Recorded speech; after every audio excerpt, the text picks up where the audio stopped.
सोचिए, अगर आपका सबसे बड़ा सहारा एक ही दिन में छिन जाए। सोचिए, अगर शौहर के जनाजे की मिट्टी भी ठंडी ना हुई हो और उसी घर में आपकी इज्जत पर नजरें उठने लगें। सोचिए, जब इंसान भेड़िए बन जाए और औरत के पास सिर्फ एक चीज बचे, दुआ। यह कहानी है एक ऐसी औरत की जिसने दरवाजे पर मौत की दस्तक सुनी, हवस की बदबू महसूस की और फिर देखा कि जब मजलूम हस्बुनल्लाहु व निअमल वकील कहता है तो आसमान खुद चल पड़ता है। ये कहानी है फरजाना की। अरशद 32 साल का, सीधा साधा, नमाज पढ़ने वाला, मेहनती आदमी। उसके घर में ना कभी झगड़ा हुआ, ना कभी ऊंची आवाज उठी। दिन भर की मेहनत के बाद वह शाम को बच्चों के लिए फल लाता और फरजाना से मुस्कुराकर कहता, तुम हो तो घर है, तुम हो तो सुकून है। लेकिन जिंदगी बेहद बेवफा होती है। एक सुबह ऑफिस में अचानक सीने में तेज दर्द और शाम होने से पहले ही फरजाना की दुनिया टूट गई। अरशद गुजर गया। फरजाना के होंठ कांप गए, आंखें सूनी और बेजान हो गईं। बच्चे रो रो कर चिल्ला रहे थे। एक ही शाम में उसका घर, उसकी दुनिया, सब उजड़ गया। अरशद के 3 भाई, नौमान, शोएब और कमर, लोगों के सामने शरीफ लेकिन अंदर से अंधेरे भरे हुए लोग। अभी अरशद की मिट्टी भी ठंडी नहीं हुई थी कि फरजाना ने उनकी निगाहों का रंग बदलता हुआ देख लिया। जहां पहले इज्जत थी, अब अजीब सी भरी हुई नजरें और घिनौनी मुस्कुराहटें। रात को शोएब ने कमर से कहा, भाभी अब अकेली है, घर भी उनका है, समझ रहे हो ना? कमर ने सिगरेट जलाते हुए कहा, हाँ, वक्त हमारा है। ये बातें फरजाना ने अनजाने में सुन ली। उसका दिल कांप उठा। एक रात बच्चे सो चुके थे। हल्के कदमों की आहट, किसी की धीमी सांसें और फिर दरवाजा हल्का सा खुला। अंदर शोएब था, आंखें लाल, चेहरा टेढ़ा, जैसे कोई भूखा जानवर। उसने धीमी गंदी आवाज में कहा, भाभी, रात लंबी होती है, आपको सहारा चाहिए तो हम हैं ना? फरजाना डर और गुस्से में कांप उठी। दरवाजा बंद करो और बाहर निकल जाओ। शोएब ने डरावनी हंसी हंसी। आज नहीं तो कल इस घर में तुम्हारी हिफाजत हमारे ही हाथ होगी। उसके जाते ही फरजाना सारी रात आंसुओं में भीगती रही। अगली सुबह मस्जिद के मौलाना हबीब दरवाजे पर आए, रोशन चेहरा, आंखों में नूर। उन्होंने फरजाना को देखा और सब समझ गए। धीरे से पूछा, बेटी, कोई परेशानी लगती है? बताने से बोझ हल्का हो जाता है। फरजाना की आवाज कांप गई। मैं अकेली हूं, डर लगता है। मौलाना ने नरमी से कहा, मजलूम की देखभाल सबसे पहले अल्लाह करता है, तुम अकेली नहीं हो। फरजाना की आंखों में नमी आ गई, दिल को थोड़ी राहत मिली। देवर अब बस एक बात सोच रहे थे, फरजाना हाथ से निकल जाएगी। रात में तीनों एक जगह बैठे। नौमान, आज रात फैसला करते हैं। शोएब, 3 हैं हम, वो अकेली। कमर, डरने की क्या बात? उन्हें सिर्फ हवस दिखाई दे रही थी, इंसानियत नहीं। रात के 2 बजे दरवाजे पर जोरदार थपेड़ा, धाम, फिर दूसरा धाम। बच्चे डर कर जाग गए। अम्मी, क्या हो रहा है? फरजाना बस एक दुआ पढ़ती रही, हस्बुनल्लाहु व निअमल वकील। और उसी पल कुछ अजीब हुआ। कमरे की लाइट खुद ब खुद बुझ गई। हवा ठंडी हो गई, जैसे किसी ने कमरे को अपनी पनाह में ले लिया हो। दीवारें हल्के नूर से चमक उठी। फिर एक भारी ताकतवर आवाज गूंजी, उनके हाथ रोके जा चुके हैं। बाहर अचानक चीखें उठी। तीनों देवर किसी अदृश्य ताकत से पीछे फेंक दिए गए। उनके हाथ सुन्न, टांगें कांप रही थीं। वो डर कर भाग निकले, जैसे किसी फरिश्ते ने उन्हें पकड़ लिया हो। अगली सुबह दरवाजा खटका। बेटी, दरवाजा खोलो, मैं रहीला हूं। रहीला अम्मी अंदर आई। उन्होंने फरजाना का हाथ पकड़ा। बेटी, अरशद ने वफात से पहले एक अमानत दी थी। फरजाना घबरा गई। कौन सी अमानत? रहीला बोली, उसने कहा था अगर मुझे कुछ हो जाए तो फरजाना को मेरे माँ के घर भेज देना। देवरों पर कभी भरोसा मत करना। फरजाना एक के पैरों से जमीन खिसक गई। रहीला अम्मी ने एक पुराना लिफाफा निकाला, अरशद की वसीयत। उसमें लिखा था, घर का पूरा हक फरजाना और बच्चों का है, देवरों का कोई अधिकार नहीं। सच सामने आ चुका था। जैसे ही देवरों को वसीयत की खबर मिली, उनका खून जल उठा। शोएब चिल्लाया, आज रात कोई नहीं बचेगा। तीनों दीवार फांद कर अंदर आए, कमरे की तरफ बढ़े। लेकिन बाहर ही मौलाना हबीब खड़े थे, साथ में मोहल्ले के 6 से 7 लोग। नौमान चीखा, ये सब क्या? मौलाना ने गरज कर कहा, ऐ शैतान के पैरों, तुमने सोचा अल्लाह सो रहा होगा? मजलूम की चीख ने आसमान हिला दिया। तीनों रंगे हाथों पकड़े गए, तीनों जेल भेजे गए। फरजाना अपने बच्चों के साथ अपनी मां के घर चली गई। कुछ महीनों बाद उसी घर पर नया बोर्ड लगा, यतीम बच्चों का मदरसा अरशाद वेलफेयर ट्रस्ट। मौलाना बोले, अरशद की रूह को इससे ज्यादा सुकून और क्या मिलेगा। कुछ साल गुजर गए। फरजाना अब अपनी मां के घर में रह रही थी। एक छोटा सा घर, लेकिन सुकून भरा। बच्चे स्कूल जाते, कुरान पढ़ते और शाम को अम्मी की गोद में कहानियां सुनते। फरजाना ने एक छोटी सी दुकान खोली, सिलाई की। मोहल्ले की औरतें आती, कपड़े सिलवाती और अपनी तकलीफें बांटती। फरजाना सुनती और कहती, सब्र करो बहन, अल्लाह का दरबार कभी बंद नहीं होता, लेकिन जिंदगी की राहें कभी सीधी नहीं होती। एक दिन खबर आई, देवर जेल से छूट आए थे। शोएब, नुमान, कमर, तीनों। लोग कहते, वे बदल गए हैं, अब शरीफ हो गए। लेकिन फरजाना का दिल धड़क उठा। क्या फिर वही अंधेरा? मौलाना हबीब ने खबर सुनी। उन्होंने फरजाना को बुलाया। बेटी, डर मत, अल्लाह ने एक बार बचाया, दोबारा भी बचाएगा, लेकिन इंसान को भी कोशिश करनी चाहिए। फरजाना ने पूछा, मौलाना साहब क्या करूं? मौलाना ने मुस्कुराकर कहा, अरशद वेलफेयर ट्रस्ट को और बड़ा करो, यतीम बच्चों को नहीं, विधवाओं को भी सहारा दो। तुम्हारी कहानी दूसरों की ताकत बनेगी।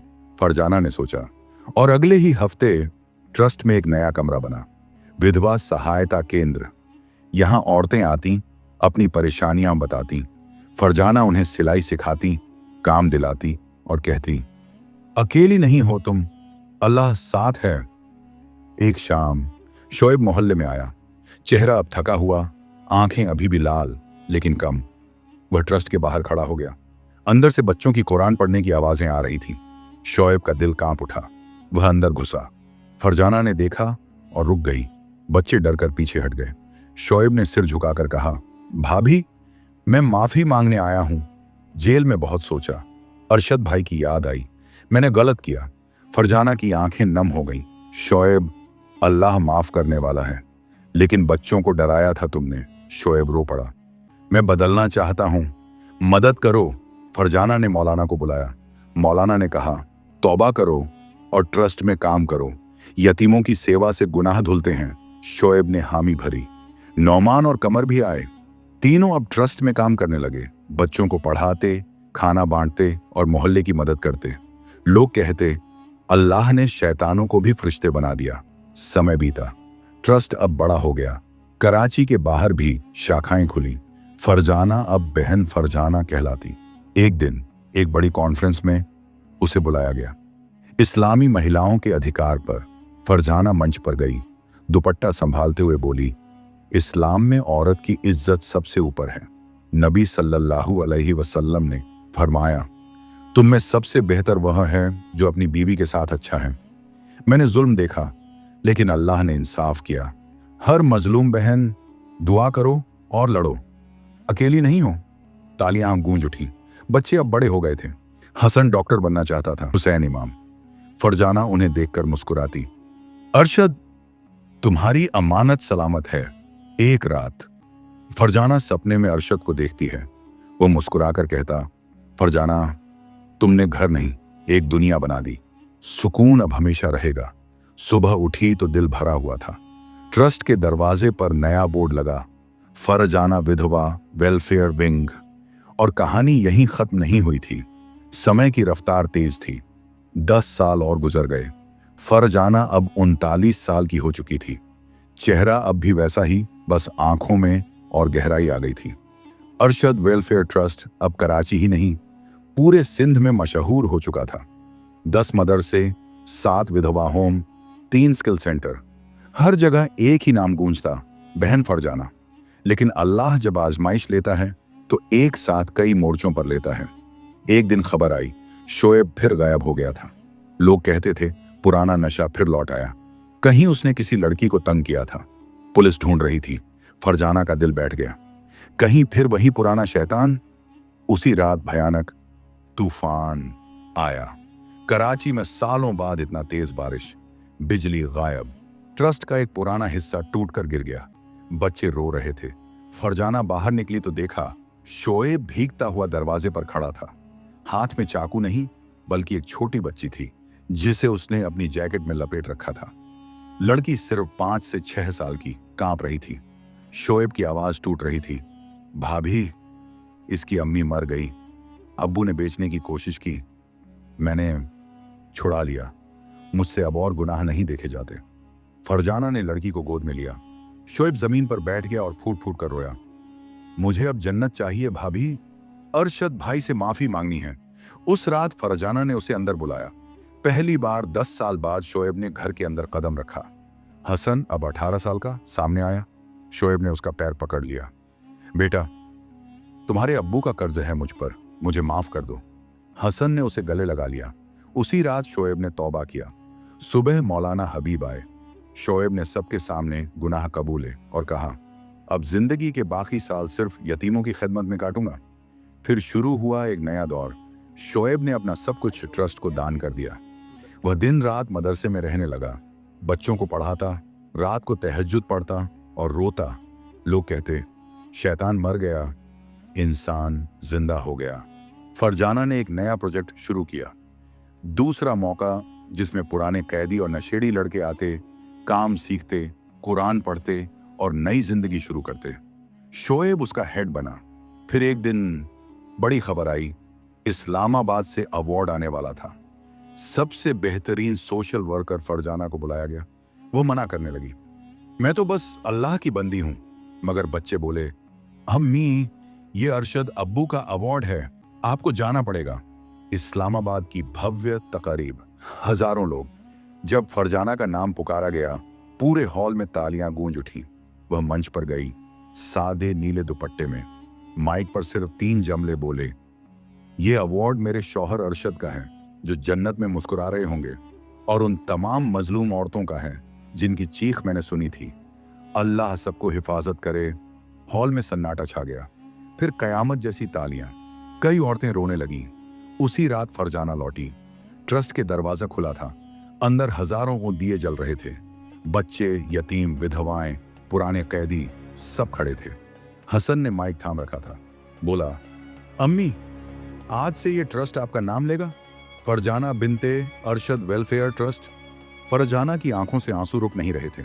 और उसी रात फरजाना को फिर सपना आया। अरशद सामने खड़े थे, सफेद लिबास में, मुस्कुराते हुए बोले, फरजाना, तुमने वादा निभाया, अब सुकून हमेशा रहेगा, मैं इंतजार कर रहा हूं। फरजाना की आंख खुली। सुबह की अजान हो रही थी। वह उठी, बच्चों को जगाया और बोली, चलो, आज फिर कोई नया यतीम हमारा इंतजार कर रहा होगा। इंसान जुल्म कर सकता है, लेकिन अल्लाह की रहमत जुल्म करने वालों को भी माफ करके मजलूम को बादशाह बना देती है। बस एक शर्त है, सब्र और भरोसा कि अल्लाह कभी अपने बंदों को अकेला नहीं छोड़ता। फरजाना की कहानी अभी खत्म नहीं हुई, क्योंकि नेकी की कहानियां कभी खत्म नहीं होती ही नहीं। अल्लाह अकबर।